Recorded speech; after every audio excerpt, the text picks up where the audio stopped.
فلما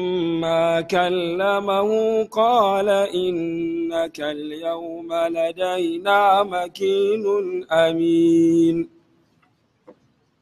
قال اجعلني على خزائن الأرض إني حفيظ عليم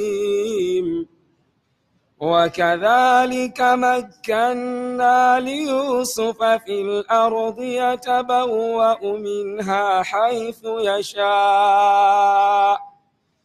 نصيب برحمتنا من نشاء ولا نضيع أجر المحسنين ولأجر الآخرة خير للذين آمنوا وكانوا يتقون وجاء إخوة يوسف فدخلوا عليه فعرفهم وهم له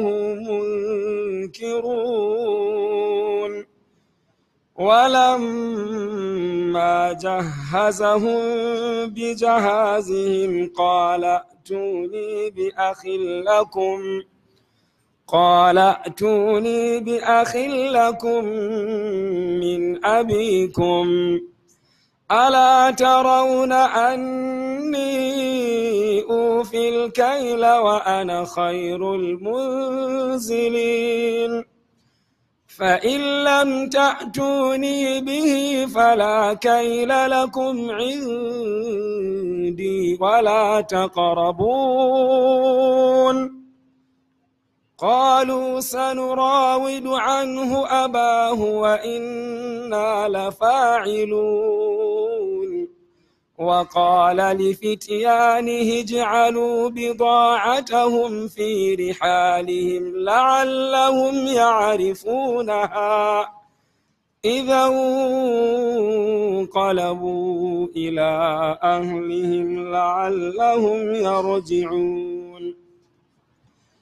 فلما رجعوا إلى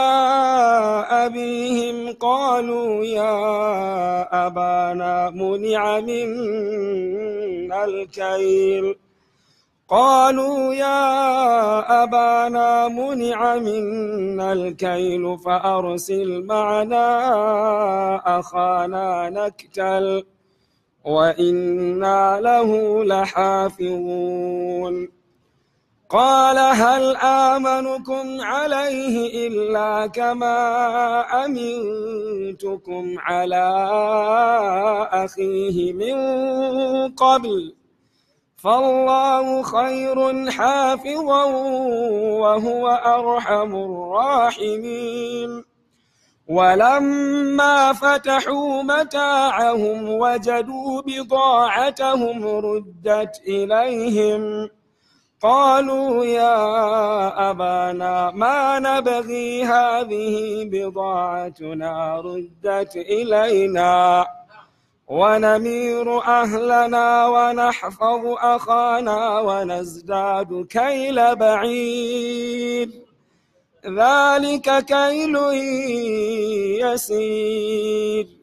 قال لن أرسله معكم حتى تؤتون موثقا من الله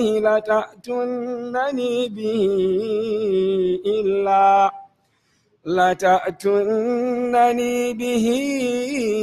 إلا أن يحاط بكم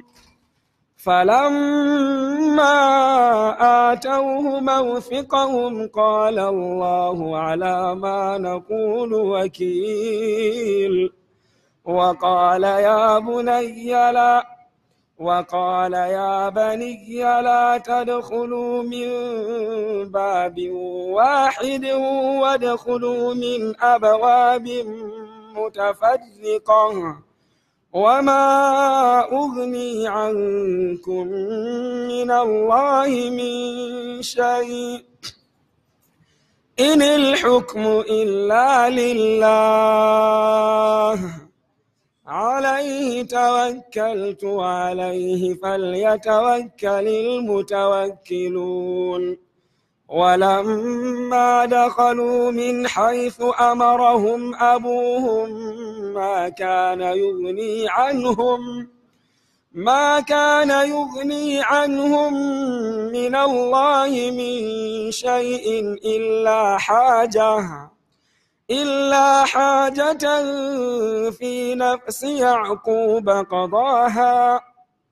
وإنه لذو علم لما علمناه ولكن أكثر الناس لا يعلمون ولما دخلوا على يوسف آوى إليه أخاه قال إني أنا أخوك فلا تبتئس بما كانوا يعملون